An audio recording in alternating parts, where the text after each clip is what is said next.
São 20 horas e 5 minutos. Em homenagem aos irmãos que já estão presentes, nós vamos dar início à nossa palestra. O palestrante já está aí. Nós já temos um número significativo de irmãos. Então, vamos invocar a proteção do Supremo Arquiteto do Universo para que nos proporcione a sabedoria necessária para receber essa mensagem pelo nosso Walter Lima, nosso Mano Lima, na noite de hoje. Eu vou fazer a leitura rápida aqui do currículo do nosso irmão, que nós temos. Iniciar dizendo aqui que o nosso irmão é graduado em Engenharia Eletrônica, estudou medicina, embora nunca tenha sido engenheiro mesmo, sempre foi professor universitário, é mestre em ciências, doutor em ciências e fez pós-doutorado. Professor titular aposentado da Universidade Federal de Santa Catarina, professor associado aposentado da Universidade do Estado de Santa Catarina. Foi professor visitante em várias universidades no exterior. Possui diversos livros técnicos publicados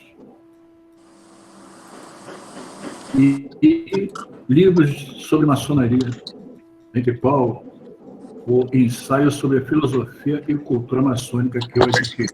Tem outros, mas esse é o que me chamou mais a atenção. Na vida maçônica, nosso irmão é mestre instalado, membro da augusta e respeitável loja simbólica Cavaleiros da Luz, número 3657, do Rito de York, e membro da augusta e respeitável loja simbólica Ordem e Trabalho, número 787, Rito Moderno, ambas do Grande Oriente do Brasil, Santa Catarina. Membro correspondente da 4 Coronat, número 2076, Londres, Grande Loja Unida da Inglaterra. É preceptor da Ordem do Tempo, no Rito de York, grau 9 no Rito Moderno, grau 33 no Rito Escocês Antigo e Aceito, e grau 33 no Rito Brasileiro. Meu irmão Walter Lima, Mano Lima, tens a palavra. Obrigado. Boa noite a todos. Boa noite. Eu saúdo as autoridades maçônicas presentes e saúdo especialmente os muito bons amigos, são vários, que estão presentes me prestigiando nesta noite. Esse trabalho procura responder às seguintes questões. Por que se usa rituais nos trabalhos maçônicos? Por que toda a ritualística é repetitiva nos trabalhos maçônicos? Qual é a finalidade da ritualística maçônica? Qual é a origem de todos os rituais? Quem são os autores dos rituais? E, finalizando, por que existem maçons? A palavra rito tem uma origem latina, que significa cerimônia. O rito é um conjunto de rituais. E ritual é uma sucessão de palavras, de gestos e de atos, de uma maneira repetitiva, compõe uma cerimônia completa. O rito pode ser religioso ou não.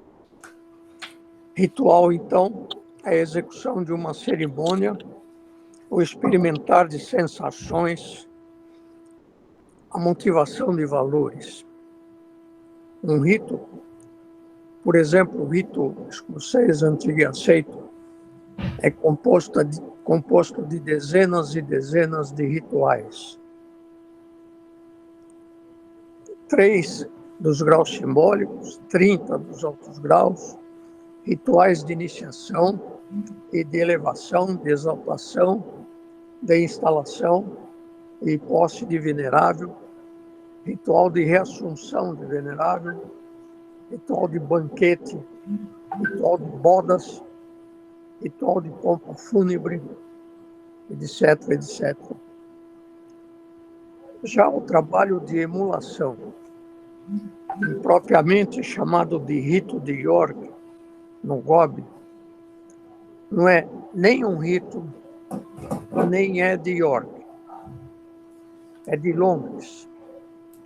E é um ritual, não é um rito, porque só existe uns 3 graus simbólicos e a ritualística é apenas a abertura e o fechamento de loja. Não pertence ao ritual de emulação, leitura de ata, tronco de beneficência, cortejo de entrada, cortejo de saída, etc. Na maçonaria britânica existem graus laterais e adicionais, modernamente chamados graus progressivos, os quais não pertencem ao ritual de emulação, ao trabalho de emulação, mas são corpos maçônicos próprios. O ritual é, pois, um conjunto de atividades organizadas, no qual as pessoas que o executam expressam por meio de gestos, de símbolos, de linguagem, também por meio do silêncio e por meio de comportamentos, de atos, que transmitem um sentido coerente com um objetivo definido. O caráter comunicativo do rito é de extrema importância, pois não é qualquer atividade organizada que constitui um rito. Os ritos podem ser jurídicos, militares, morais, familiares, religiosos, diplomáticos, maçônicos, etc. São empregados sempre que se pretende impor uma determinada ordem, uma ordem a ser seguida, uma determinada regra, uma diretriz. E existe por força de lei, por costume, por tradição ou ainda por consenso. Deve ser seguido sob pena de infringir o sentido que ele pretende simbolizar. A nossa vida é repleta de ritos, que são seguidos até sem se perceber, de tão arraigados que estão no nosso viver. Evidentemente, vivemos, respiramos ritos. Eu vou dar 2 exemplos. Ao se apertar uma mão num cumprimento, estamos executando um rito que simbolizava no passado, ao apertar sua mão, eu a ocupo, tal que me é impossível também desembainhar uma espada contra você. Vale dizer, sou um amigo, não sou agressivo. Hoje, ao apertar a mão, ninguém pensa em espada. Outro rito é o beijo, demonstração de afeto, de carinho, que simbolizava o seguinte: ao pressionar meus lábios, estou transferindo e usufruindo um sopro de vida a você. Essa liturgia que usamos é mística e mítica. É místico, em grego significa relativo aos mistérios, mystikos. Significa hoje que o iniciado alcançou ou detém um segredo importante. A palavra, entretanto, tem sido usada para todos os tipos de conhecimento esotérico, com S, religioso ou não, isto é, conhecimento não susceptível de verificação, destinado a uns poucos iniciados. Diferentemente do sentido exotérico, com X, que é conhecimento não susceptível de verificação, destinado à ampla divulgação. A maçonaria universal é mística, até o rito moderno, porque é esotérica, no sentido de que é destinada a uns poucos iniciados em cada grau. Também é mítica. Mítico é aquilo que pertence ao mito, que é originado de um mito, do grego mitos. Mito é um relato fantástico de tradição oral que geralmente guarda um fundo de verdade, um fundo heróico, narrado com o objetivo de pregar um fundamento moral. O mito é uma alegoria. Os rituais maçônicos são míticos, porque são alegóricos, com fundamento moral. A lenda de Irã é um mito, uma alegoria. Uma vez definidos estes conceitos, é importante lembrar que a maçonaria, num ritual, cada palavra, cada gesto, cada ação, incluindo o silêncio, tem um significado simbólico.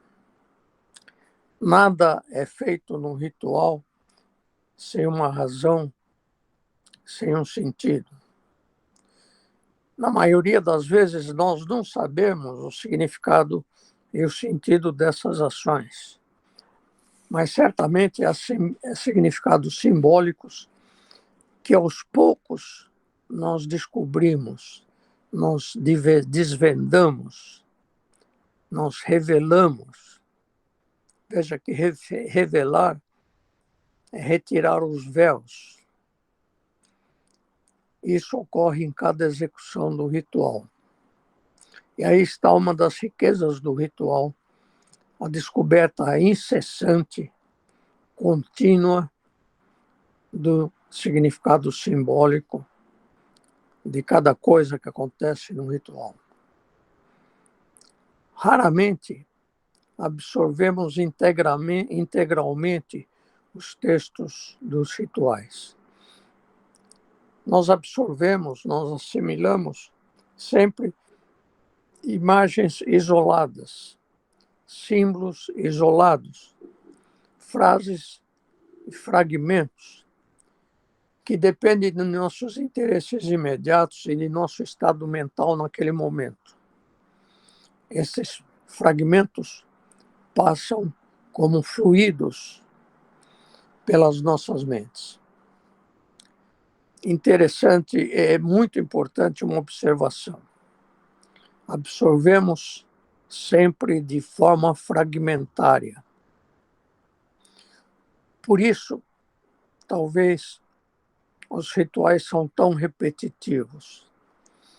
A cada execução, a cada repetição do ritual, nós selecionamos inconscientemente aquilo que nós absorvemos. A seleção é uma escolha de textos benéficos, generosos, e tem um viés polarizado pelos nossos interesses imediatos, atuais, naquele momento. Por vezes, nós percebemos que cada vivência do ritual, nós encontramos pequenas coisas que antes nós não havíamos dado conta. E damos conta de que essas coisas são muito importantes. É como se o ritual se renovasse, embora permaneça o mesmo há muitos séculos. nós descobrimos sempre, com a repetição, pequenas coisas que não havíamos dado conta. É como se o ritual se reinterpretasse, se corrigisse a si mesmo. Isto é fantástico e depende só da nossa mente, das nossas sensações, dos nossos hábitos, da nossa existência, do nosso espírito. Vou dar um exemplo. Na nossa iniciação, nós percebemos muito pouca coisa. Foi um burburinho, um turbilhão de coisas, de sensações, de palavras, de gestos. Nós não percebemos quase nada. Nós vamos perceber a importância da nossa iniciação quando nós assistirmos outras iniciações do mesmo rito. E aí nós vamos perceber pequenas coisas que não nos havíamos dado conta e que são muito importantes. Agora, uma afirmação muito importante para toda corporação que usa ritos litúrgicos. Todo e qualquer ritual, toda ritualística, é apenas um meio e nunca um fim. Muitas vezes em loja nós discutimos o ritual como se fosse um fim. Na maçonaria também, os ritos são apenas um meio, nunca um fim. E aí colocamos uma questão fundamental. É um meio para quê? Logo abaixo vamos responder essa questão. Antes de ver qual é a origem desses rituais maçônicos, nós devemos dizer que o ritual é muito antigo, todos eles. Originou-se provavelmente no século XIV e nenhuma pessoa o compôs ou inventou. Não existe um autor. Representa a perpetuação das atividades e práticas dos maçons operativos, aqueles maçons de ofício, pedreiros e construtores. Representa seus usos e aplicações de trabalho e de seus costumes. Não era nem mesmo um ritual. Foi simplesmente chamado de trabalho, work.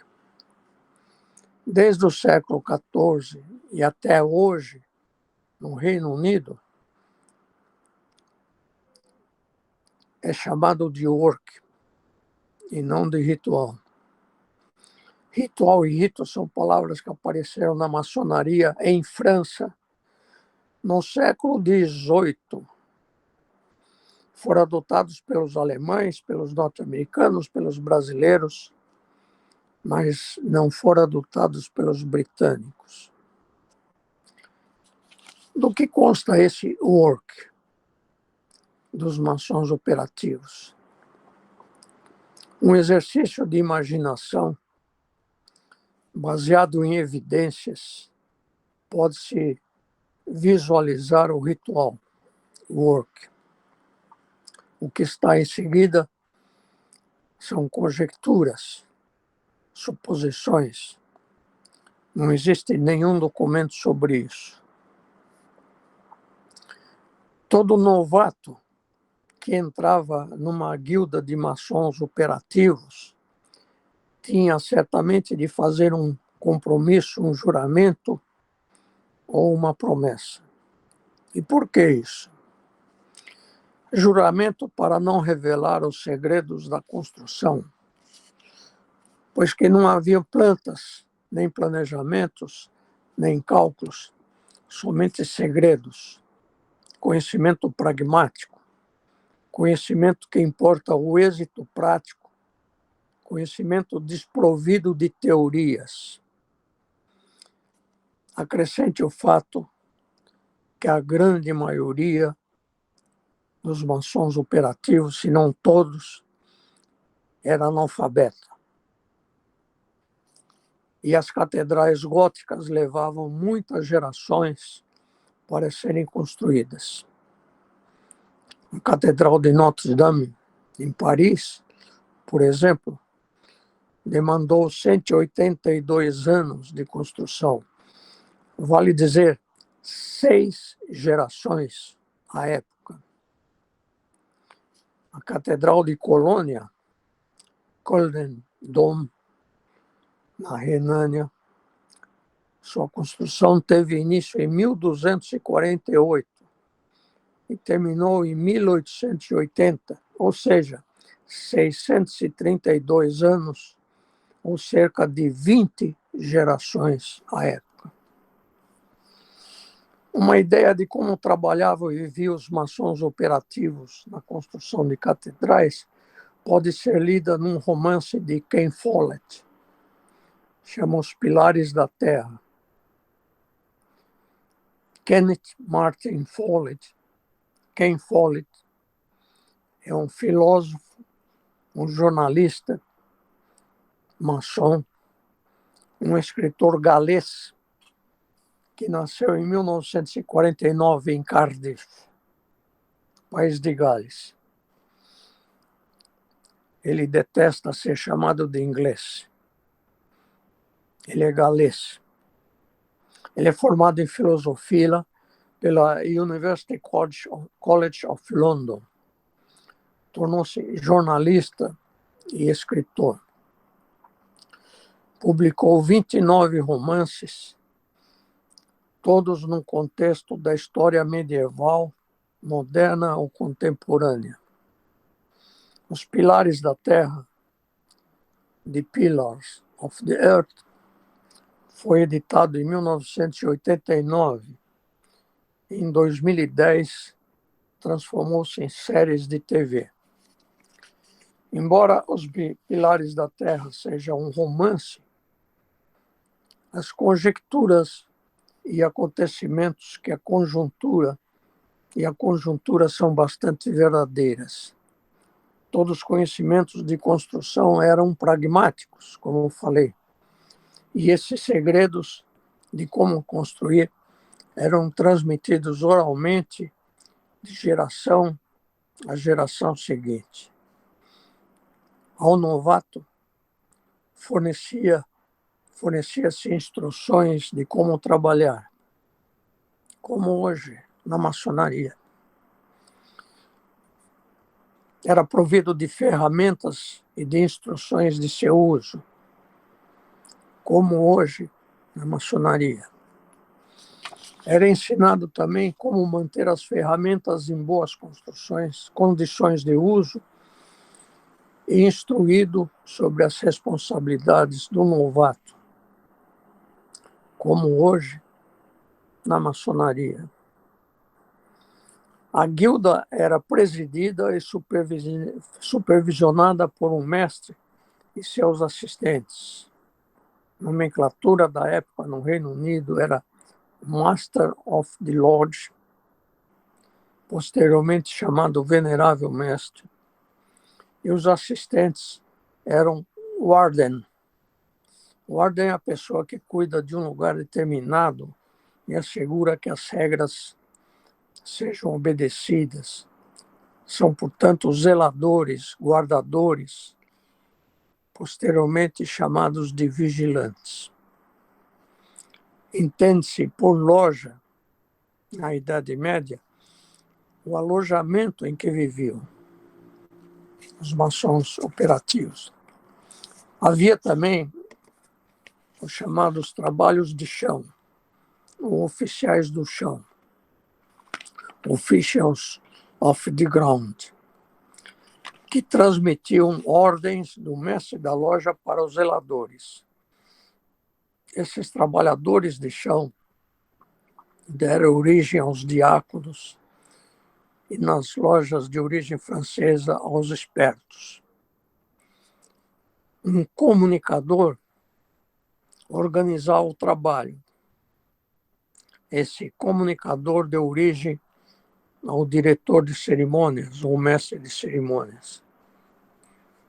O mestre e seus 2 assistentes davam também instruções aos novatos. Este grupo de trabalhadores desenvolveu sua própria terminologia, denominou outros cargos de seus oficiais. Forneceu também a cada membro do grupo modos reservados de identificação, as senhas, palavras sagradas.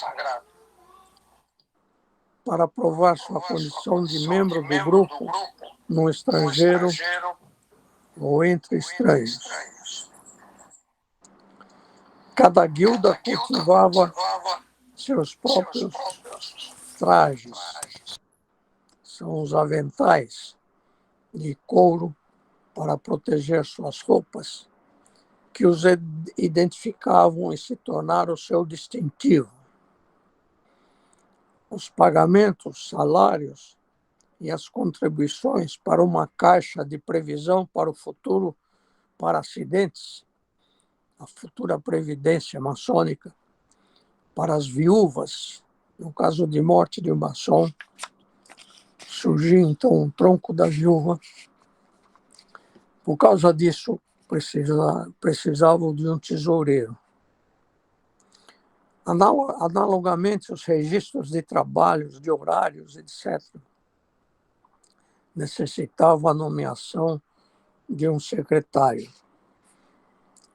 Então, estava formada a loja. E com a perpetuação de usos, costumes e práticas, estava formado o ritual, o work, de transmissão oral.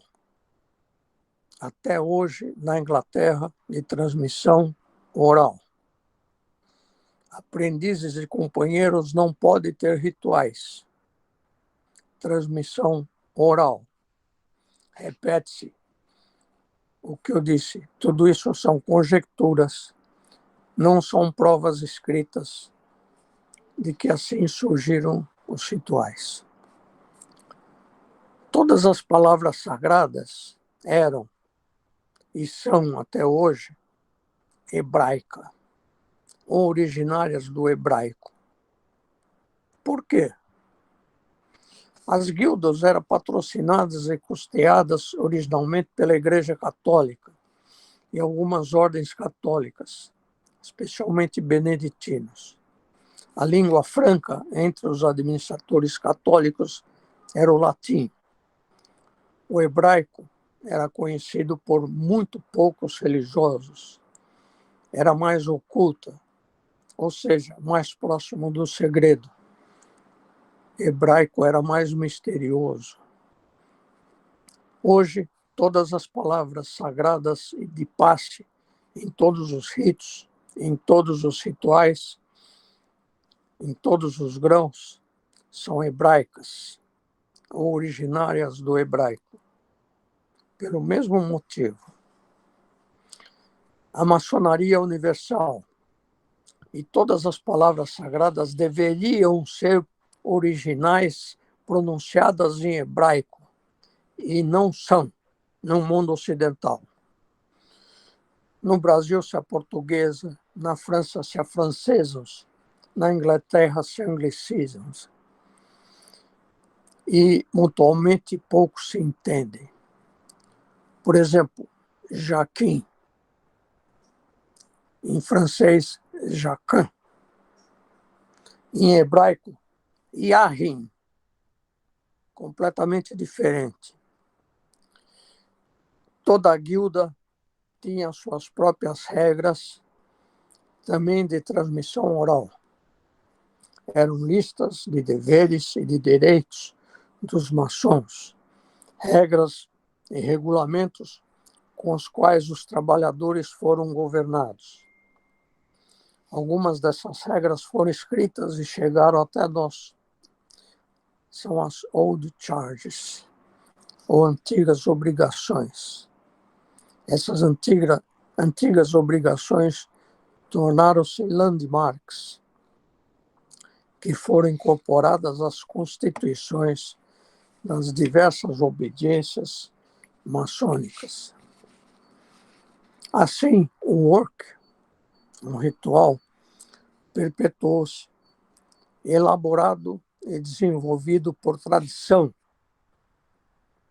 ou pelo estudo em livros, ou desenvolvido teoricamente, não por tradição, não pelo estudo em livros e não desenvolvido teoricamente, mas a partir do próprio trabalho diário na construção de catedrais e outros edifícios.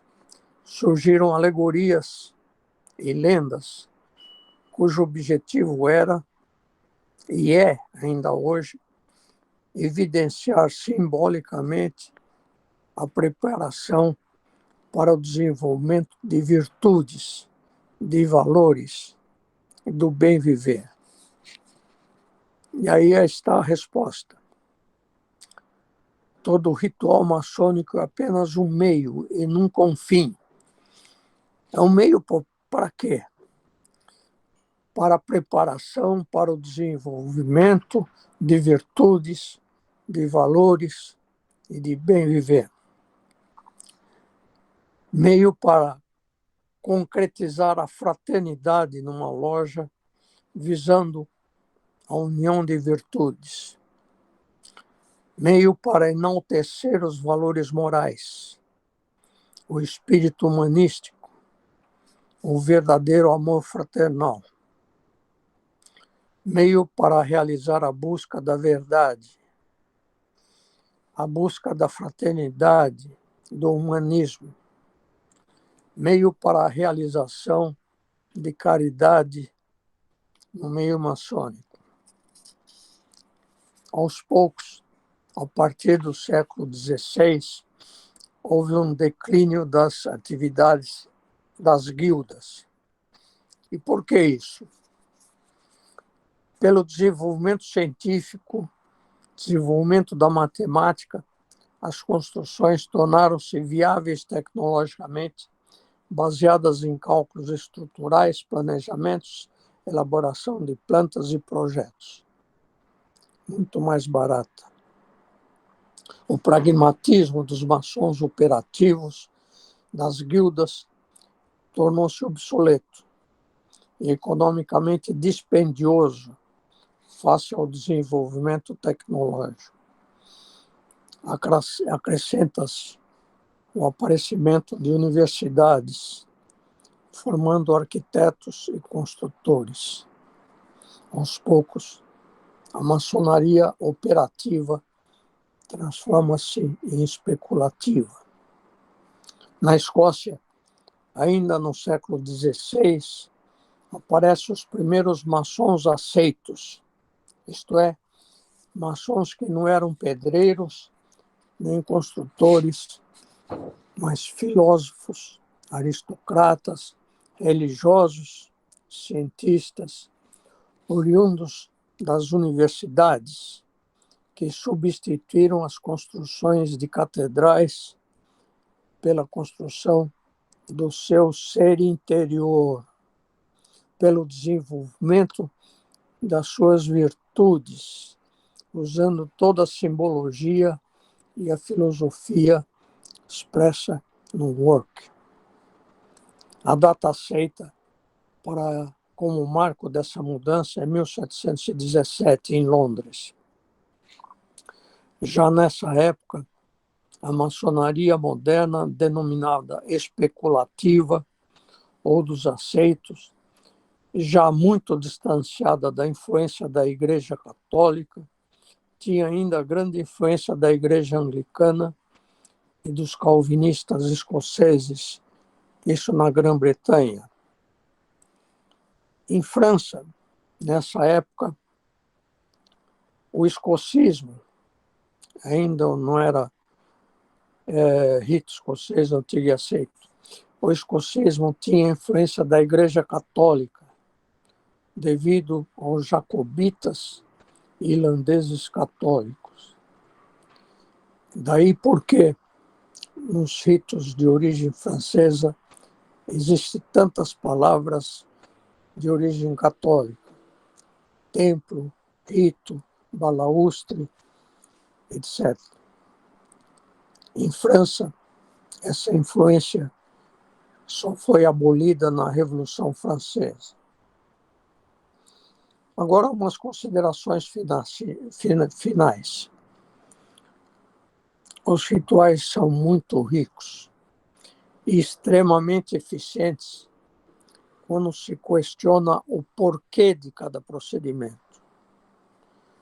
Todos os ritos são igualmente ricos e muito férteis em emular valores e virtudes.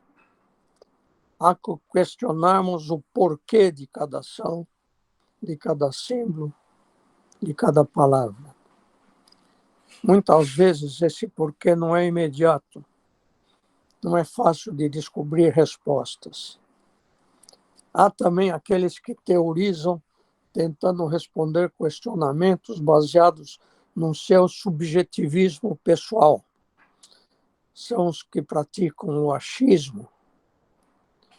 Nós devemos estudar, ler, obter respostas confiáveis de boas fontes. Só assim os rituais tornam-se eficientes para o principal propósito: aprimorar o nosso ser interior, praticar nossas virtudes, melhorar nossa vida, ou simbolicamente construir nosso templo interior, polir nossa pedra bruta para nosso templo interior. Por isso e para isso é que existem maçons. Muito obrigado, meus irmãos. Estou à disposição de tentar responder eventuais perguntas. Obrigado, Mano Lima, pela palestra de hoje. Realmente é um mergulho na história, né? Sobre a questão de como os rituais chegaram até nós. Meus irmãos, gostaria que, por ordem, os irmãos fossem levantando a mão, tem um íconezinho, para que a gente pudesse franquear palavras àqueles que tiverem algum questionamento a fazer.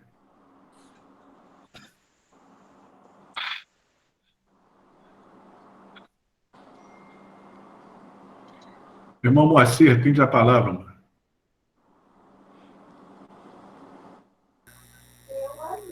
Boa noite, meus irmãos, que ainda não tinha cumprimentado. Boa noite ao nosso palestrante, irmão Walter. Boa noite.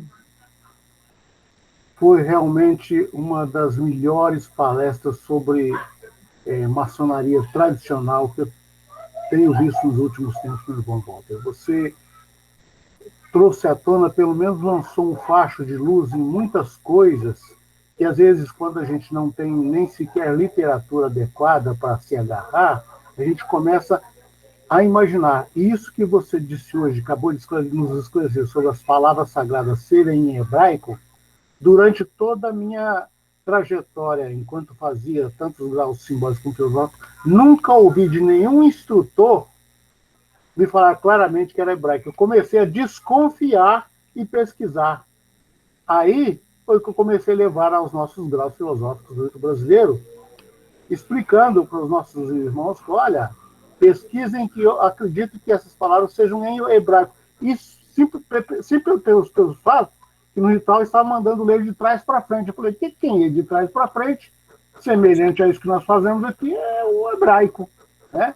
E fui pesquisando e cheguei a esse ponto aí. Quer dizer, mas ainda falta muita coisa para a gente. E o que eu gostaria de saber do meu irmão Walter é o seguinte: se você tem algum trabalho ilustrativo nesse sentido das palavras sagradas em hebraico, para que a gente possa fazer uso, possa adquirir alguma coisa assim. Muito obrigado, meu irmão. Muito obrigado, gente. Obrigado também. Trabalho eu não tenho. Eu sou um aluno de hebraico. Eu estudo hebraico online de uma escola do Estado de Israel. E aí aprendi muita coisa. Mas são coisas práticas que a gente traz para a maçonaria. O hebraico é uma língua muito bonita e muito, muito interessante. E fundamental para a gente entender, especialmente os altos graus da maçonaria. É isso, meu irmão. Realmente eu não tenho nenhum trabalho para lhe apresentar. Muito obrigado, irmão Walter. Obrigado. Meu irmão Alexandre Petri, boa noite, seja bem-vindo. Tem a palavra. Boa noite, meus queridos irmãos. Boa noite, João. Boa noite, César. Boa noite, Moacir. Boa noite aos irmãos aí que a gente costuma ver semanalmente. E o Mano Lima, que, desculpe aí a intimidade, né, Lima? A gente está sempre junto em várias tarefas aí e passamos juntos em várias ordens também, né? E eu já fui até hospedado na casa do Lima, em Floripa. Lima, como sempre, parabéns, Manão. Sensacional essa palestra sua. O Mano Lima tem uma dezena de livros editados, né? O Mano Lima é um irmão caprichoso. Eu tenho todos. Não consegui ler tudo ainda, mas estou chegando lá. E queria agradecer você mais uma vez, Mano Lima, pelo carinho, pela a paciência, tranquilidade como você transmite esses conhecimentos, né?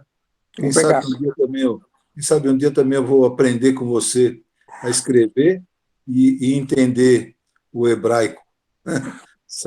Saúde para todos, parabéns, João, parabéns. Obrigado. Parabéns, Lima, saúde. Obrigado. Beijão na cunhada Angelina, saúde para todos. Obrigado. Obrigado, meu irmão Petri. Nosso irmão Rubem Caldeira Monteiro, tem a palavra, meu. Boa noite, meus irmãos, meu irmão Lima. Muito obrigado pela sua apresentação, é sempre um prazer assistir. Mas eu fiquei com uma dúvida, se você puder me esclarecer, mano. Eu queria entender sobre a tua opinião, porque você puxou os nossos rituais fazendo uma ligação com os operativos, né, com a maçonaria operativa, e você buscou isso nos rituais ali, no que a gente tem de evidências, na verdade, documental, de certa forma, do século XIV. Mas eu tenho um entendimento, e eu gostaria que você falasse brevemente sobre isso, de que o ritual hoje praticado, ele não tem essa ligação direta com os operativos, né? Até a gente tem até a questão daquela Worshipful Society, que a gente tem daquelas library, né? Aquelas libraries que tem em Londres, eles falam que não tem uma ligação com essa maçonaria operativa.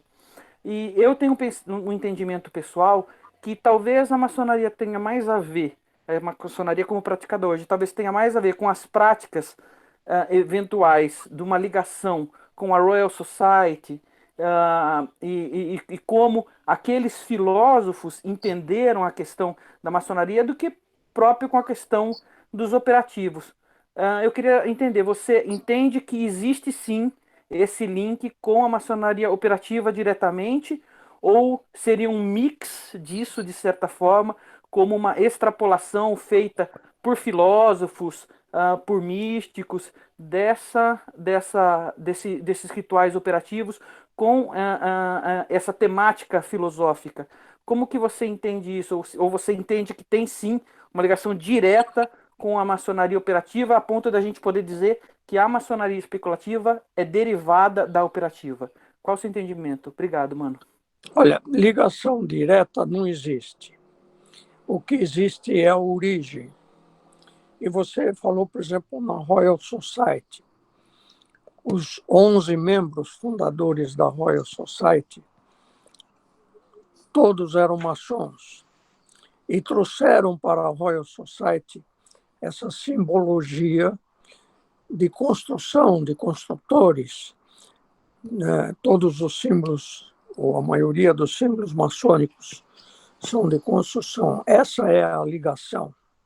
É uma origem apenas. E nós usamos esses símbolos todos como simbólicos. Eles não representam, por exemplo, um esquadro não representa o esquadro que existe na geometria, mas ele tem um sentido simbólico para nós, muito importante, assim como as diversas outras peças e formas da maçonaria operativa.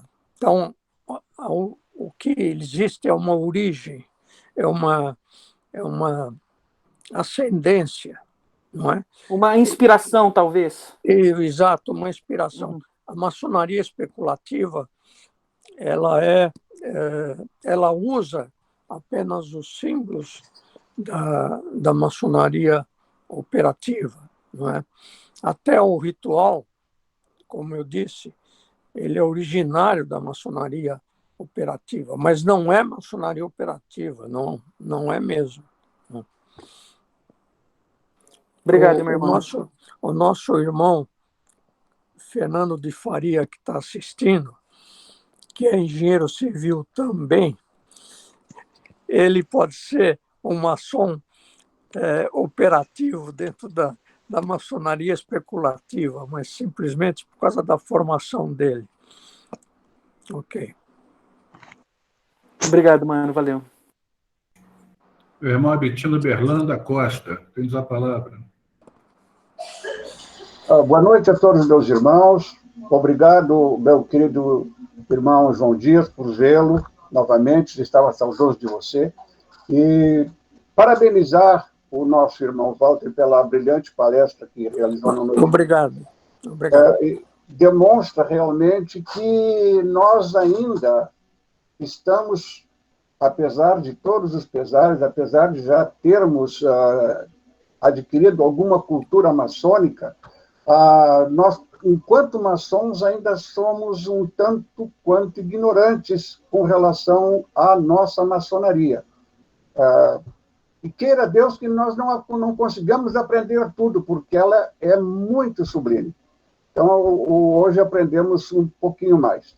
Mas eu gostaria de tecer pequenos comentários e fazer uma pergunta ao irmão Walter. Ele, no começo da apresentação, ele começa falando sobre a história, etc., normalmente. Então, nós poderíamos dizer, irmão, que o poema Régios, 1380, 1390, por aí, hoje ele poderia e pode até ser considerado como um ritual, porque ele transmitia, como transmite até hoje, né, os costumes de ser realizada a obra. Naquela época, a obra operativa, mas ele transmitia nas suas entrelinhas esta dinâmica. Né?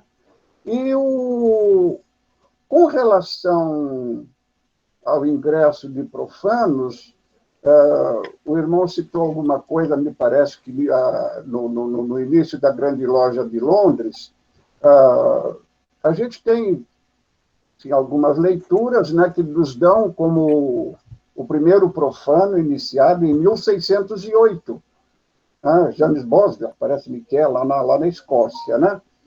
E eu queria fazer, então, aí também levantar uma questão, um pouco fora do trabalho ritual, mas a título de ilustração. Quando o irmão tece o comentário sobre os oficiais de chão, me lembrei de um oficial primordial a partir de 1598, na Escócia, quando começam a surgir as atas com relação ao secretário, porque grande parte da população naquele período era analfabeta. Então, me parece que o secretário ele era um cidadão, muitas vezes até não maçom, que era convidado a fazer as atas e ainda recebiam um salário para fazer isso. O irmão poderia comentar 2 ou 3 palavrinhas sobre isso, por especial obséquio? Obrigado, irmão João Dias, e obrigado a meus irmãos pela atenção e pelo carinho. Obrigado. Deixa eu fazer um comentário. Primeiro sobre o poema Régios. Tem muita coisa que consta no poema. Tem muita coisa, não. Tem algumas coisas que constam no poema Régios que nós não praticamos hoje. Por exemplo, a maçonaria feminina, mulheres em loja.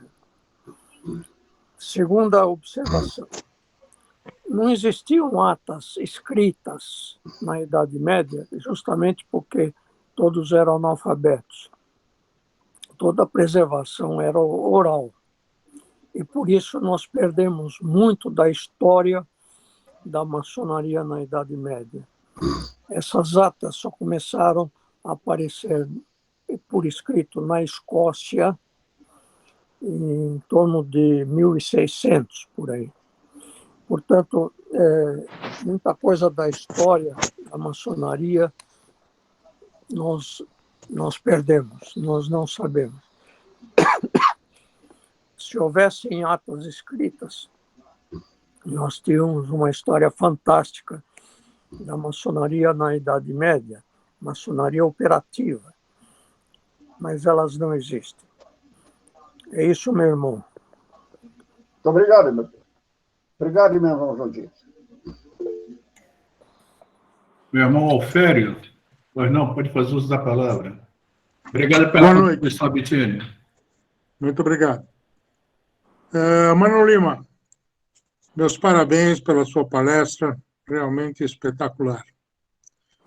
O que eu gostaria de falar com você, Mano Lima, nos livros da Nova Zelândia, principalmente Austrália, eles falam muito sobre uns catecismos que eles usavam na época operativa.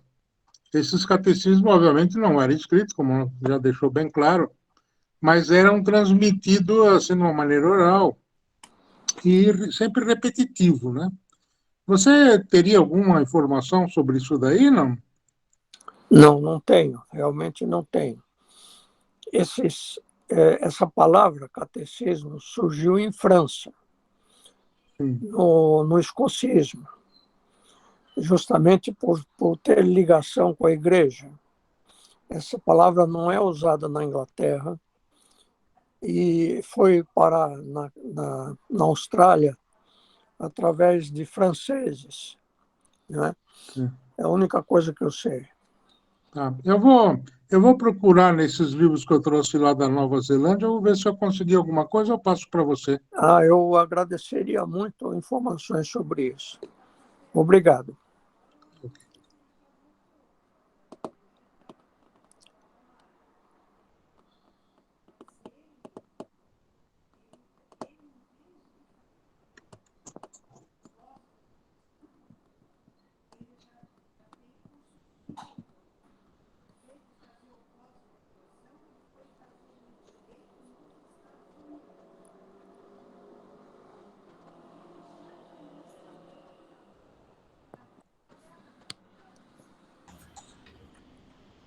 O irmão Alfério levantou a mão aí. Eu já fiz a pergunta. Eu acabei de falar com ele, irmão.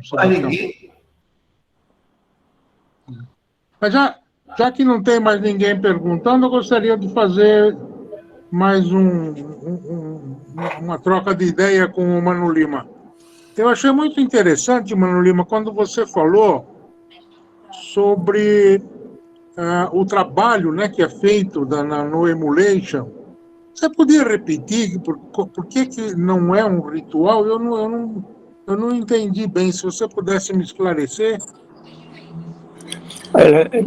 Na verdade, não é um rito. Primeira observação. Os britânicos não usam os termos originários da igreja, de origem francesa, como eu falei, não é? O altar, por exemplo. Altar é um termo usado na maçonaria de origem francesa, balaustre, e outras palavras ligadas à Igreja Católica que não se usa na Inglaterra. A própria palavra templo não é muito usado na Inglaterra. Na Inglaterra se usa templo só para os templos muito grandes. Se usa Masonic Room.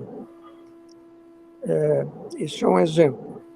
E assim como outras palavras de origem da Igreja Católica.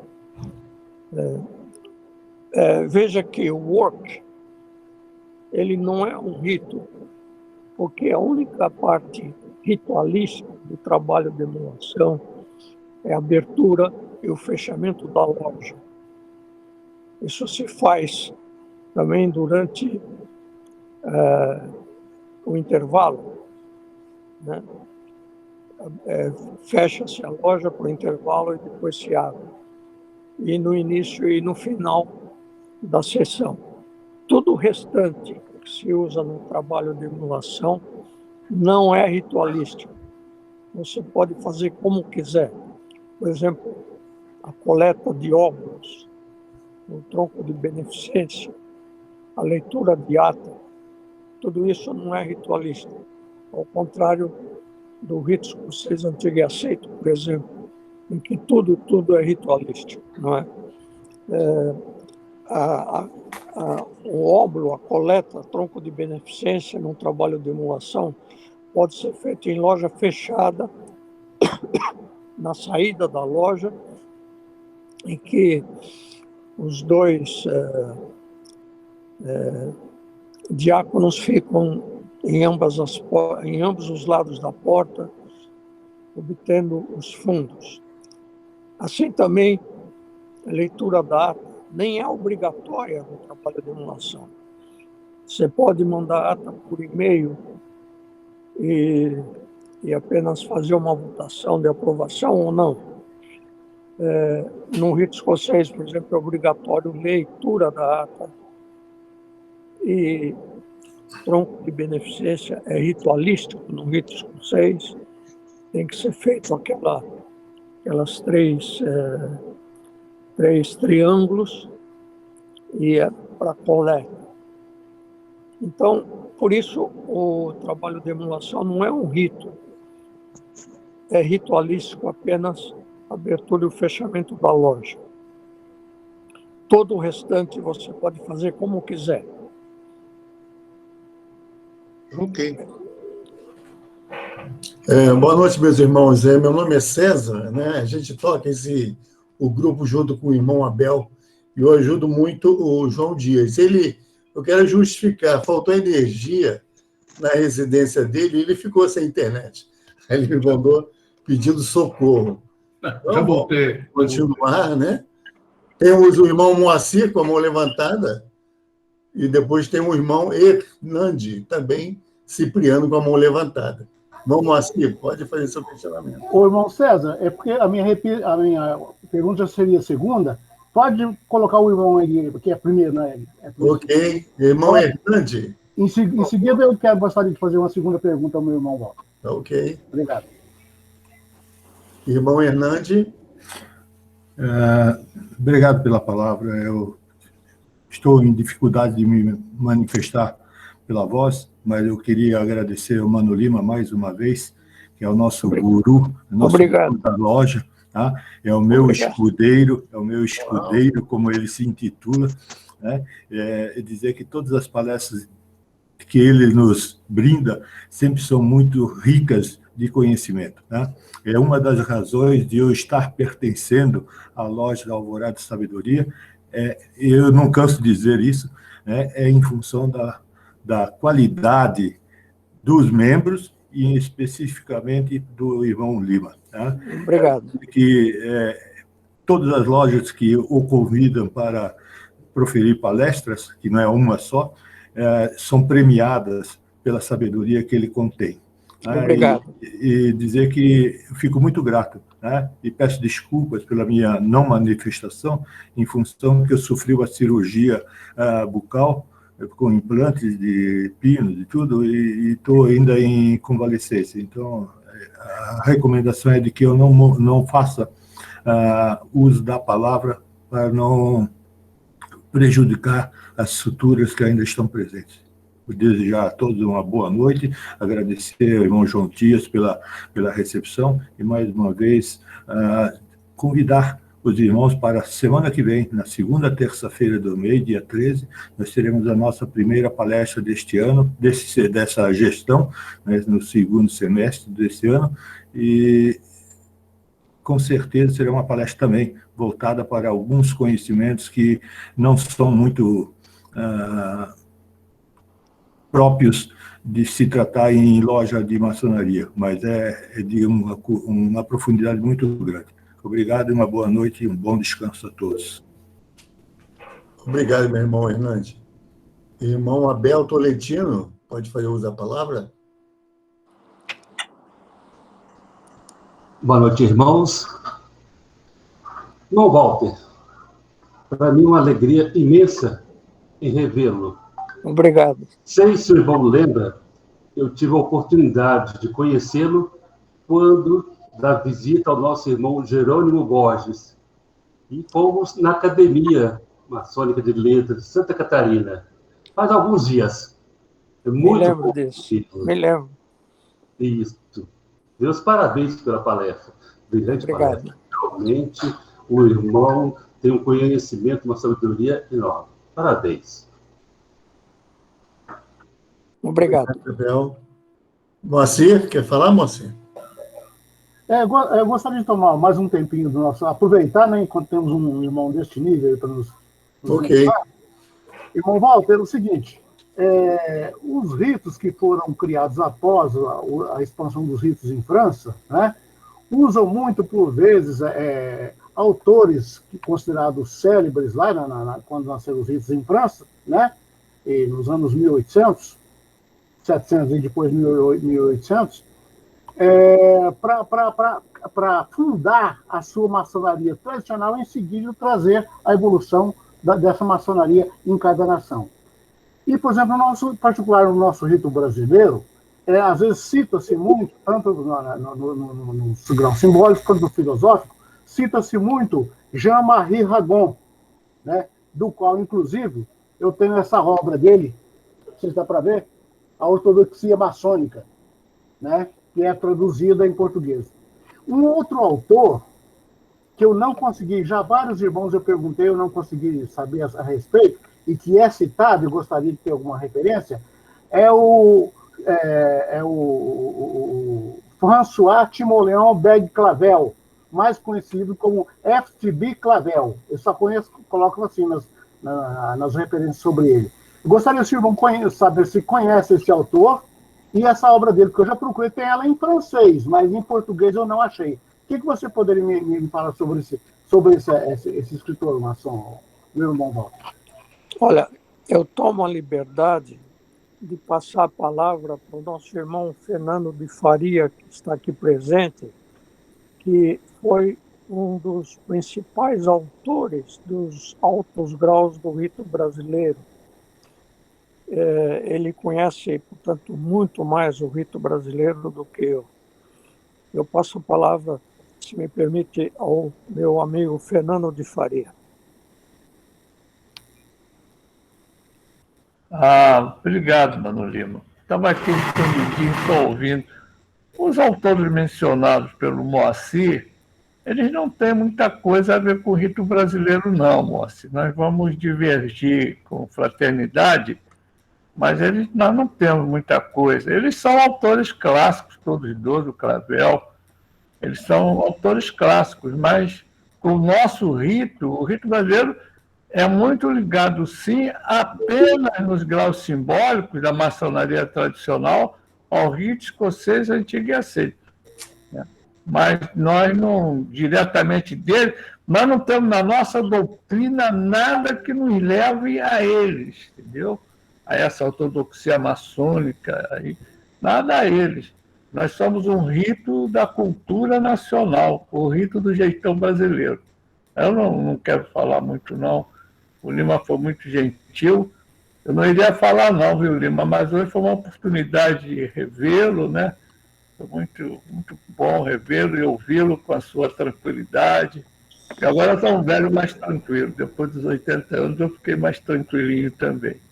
Mas, Moacir, nós divergimos fraternalmente, E esse é o grande esforço que nós temos feito, aí o César Dourado está presente, para trazer o rito brasileiro à cultura nacional, não é isso? Nós temos que nos esforçar isso. Mas o assunto continua, e agradeço ao Lima aí pela simpatia, e ao João pelo convite.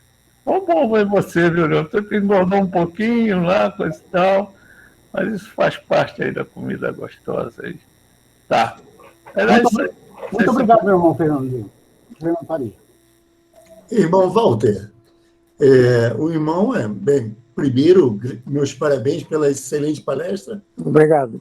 Quando eu fiquei ouvindo, né, a sua palestra, eu fiquei assim, caramba, quantos pedaços, quantos trechos você pode fazer instrução em sala, principalmente quando o irmão comentou essa evolução dos cargos, que surgiu o secretário. Isso aí, para um aprendiz, eu acho que ele fica sonhando, né? Ele fica viajando com aquele instrutor. E a forma como o irmão fala é muito agradável. É como se fosse, assim, um subliminar, a sua voz, né? Seu carisma. Eu fiquei encantado. O irmão citou Ken Follett, né? É interessante, eu li um livro dele na adolescência, é o Buraco da Agulha. Eu nunca mais esqueci. Aquilo ficou tão grande na minha mente, da forma que ele escreve, você mergulha realmente naquela história, né? Eu não sabia que ele era gaulês, né? E todo gaulês, a gente viu aí essa Elizabeth Krau, né? Eles são muitos, assim, orgulhosos, né? Da sua nacionalidade e põe os ingleses um pouco assim para falar. O que o irmão pode falar um pouco mais de Ken Follett, dos livros dele? Eu já peguei até no YouTube, Os Pilares da Terra. Esse eu assistirei com muito prazer. Esse Pilar da Terra, ele vem dessa evolução da maçonaria e fala de início do ritual. Muito obrigado pela sua palestra, hein? Irmão Dias já está de volta. Obrigado. O irmão Ken Follett fez muitos livros, todos romances, mas baseados em fatos reais, dentro da história moderna ou da história antiga, medieval, renascentista, mas todos romances e, infelizmente, a gente não sabe o que é real e o que é ficção. Uma vez eu escrevi a ele sobre isso, que seria interessante se fosse colocado no rodapé, isso é real, isso é ficção, etc. Mas, evidentemente, ele não fez e ele se julga romancista e não historiador. Não é? Ele é uma pessoa muito acessível, pelo menos por carta, por escritos, muito acessível, e achei muito simpático. Eu tenho vários romances dele, e todos eles, como eu disse, baseados em fatos reais. Alguns até contemporâneos, Primeira Guerra Mundial, e outros mais antigos, mas sempre em fatos reais. É isso, meu irmão. Muito obrigado. Outra coisa, Ken Follett sabe falar muito bem galês, uma língua celta um pouco difícil. E ele disse que, infelizmente, ele não escreve em galês, porque senão ele não vende. E como ele foi educado na Inglaterra, ele sabe muito bem inglês, evidentemente. Ele é formado em literatura e filosofia, né? É isso, meu irmão. Irmão César, muito obrigado pela ajuda aí, que você tirou de uma situação terrível, né? Nós registramos aqui a presença do poderoso irmão Nilson Manuel de Souza, que é grão-mestre adjunto E eu gostaria de passar a palavra para o nosso irmão. Boa noite, meus irmãos. Eu também iria ficar igual o nosso irmão Fernando de Faria, né?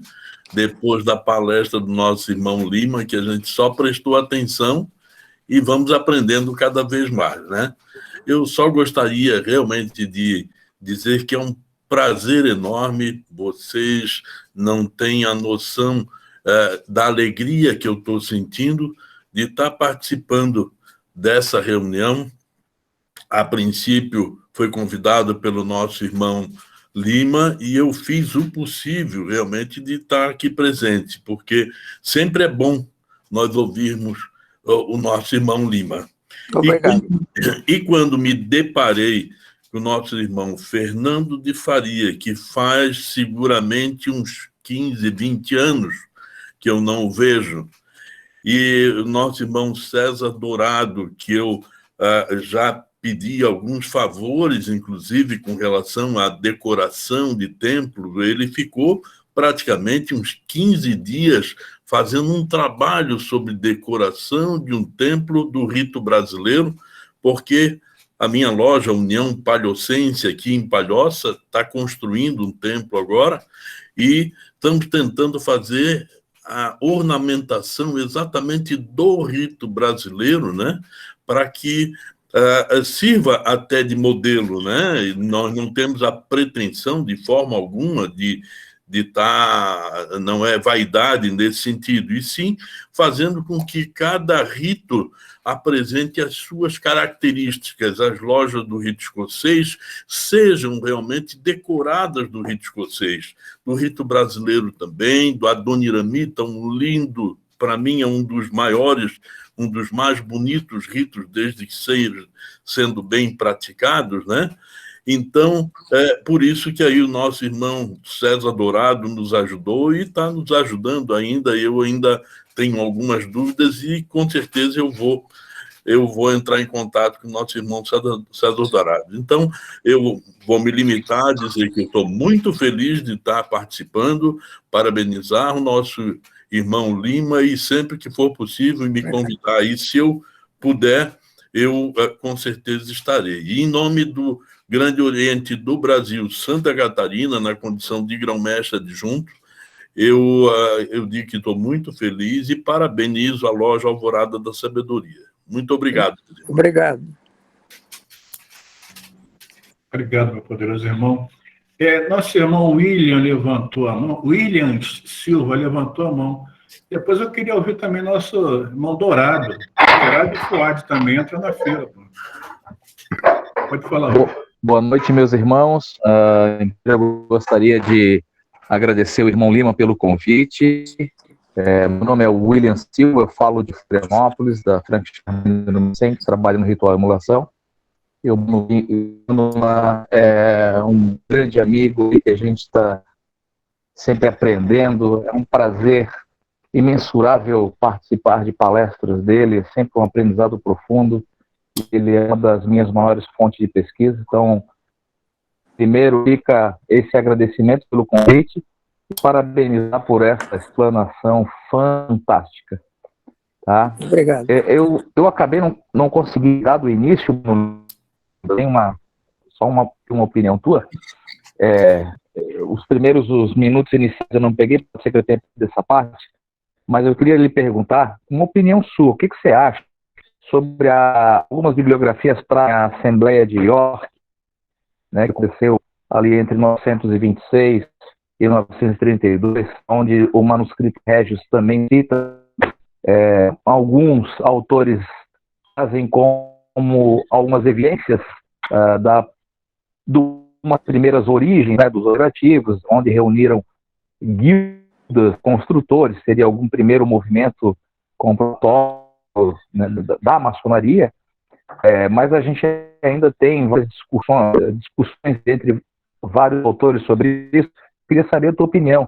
Se tu acha que é válido o manifesto Regius que fala sobre a Assembleia de York, enfim, queria saber a tua opinião sobre isso. Obrigado, viu? Grande abraço, meu querido irmão. Obrigado.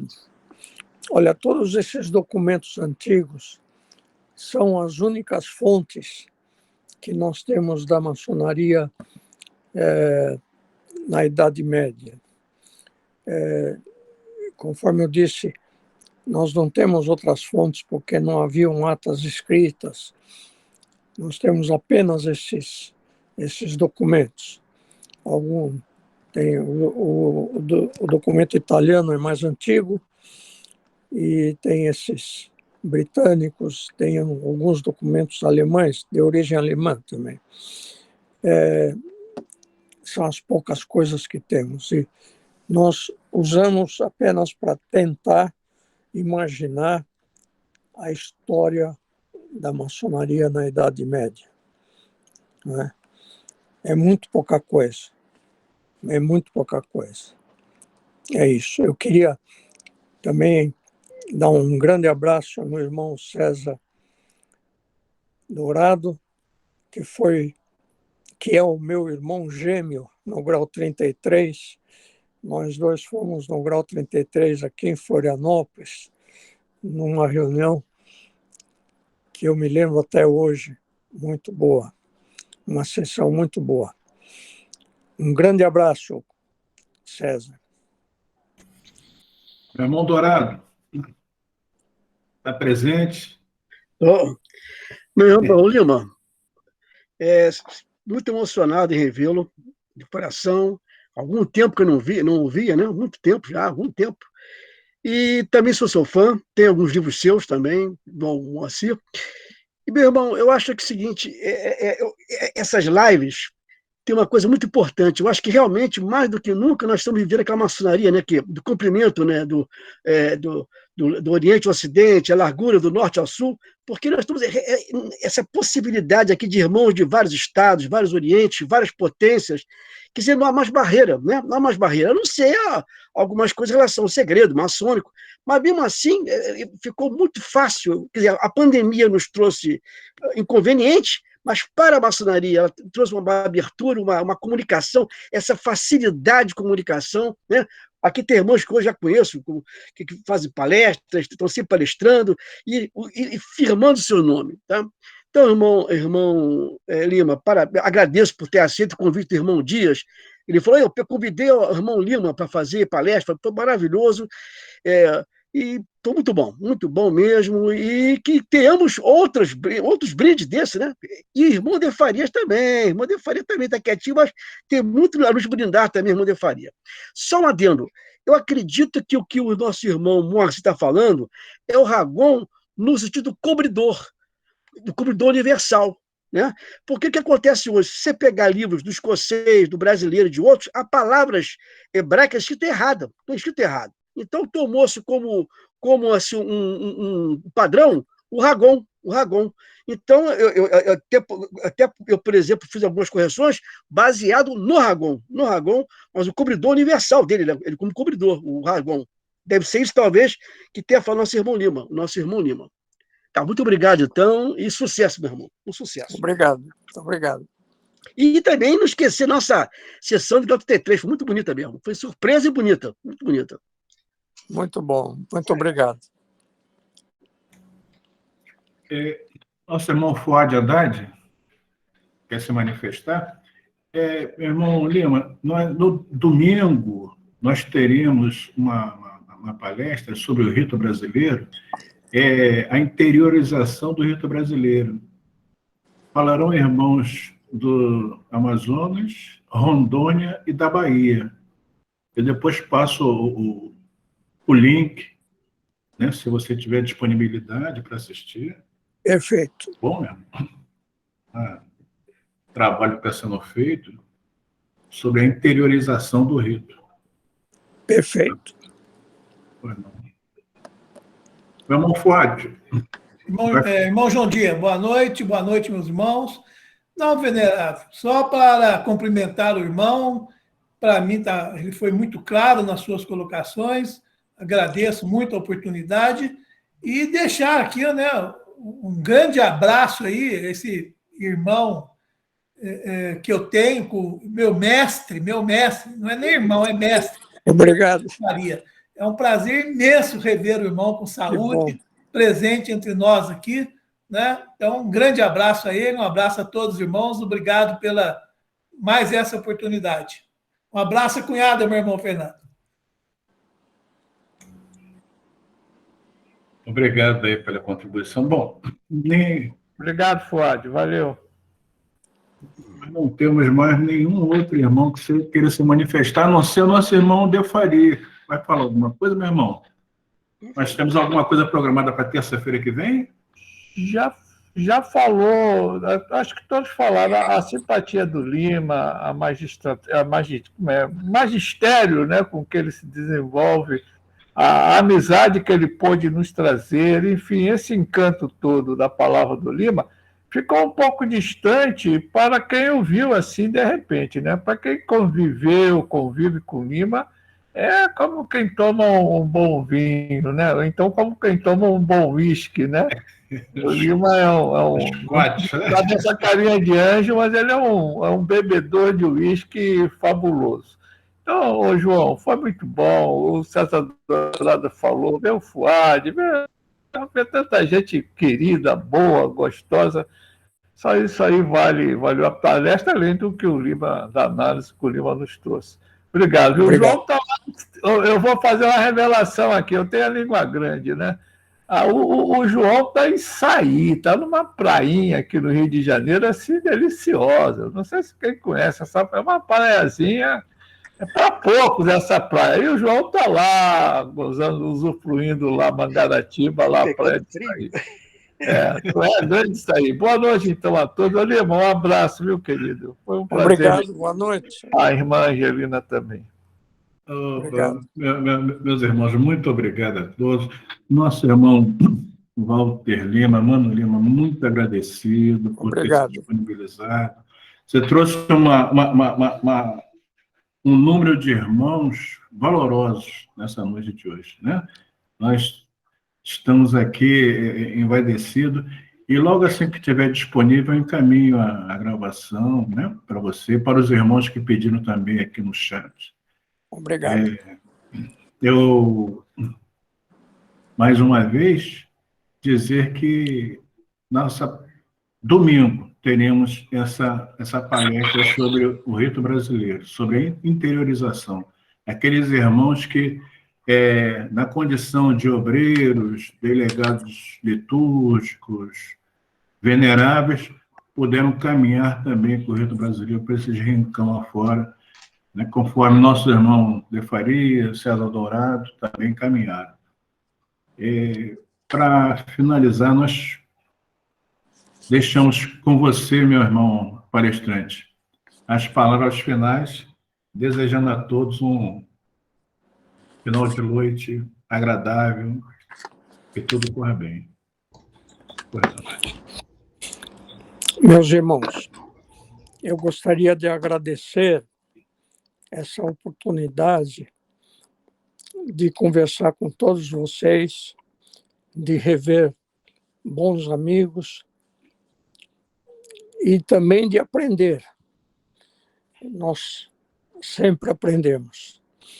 Muitas das questões suscitam outras que nos levam a um conhecimento maior. Então, eu gostaria de agradecer a oportunidade ao João, ao Fernando, ao César Dourado, ao Fuad, ao nosso grão-mestre adjunto, ao Bitino e tantos outros que estão presentes. Muito obrigado, meus irmãos. Nós que agradecemos a todos os irmãos presentes, uma boa noite. Nossos incertos passos, vinde,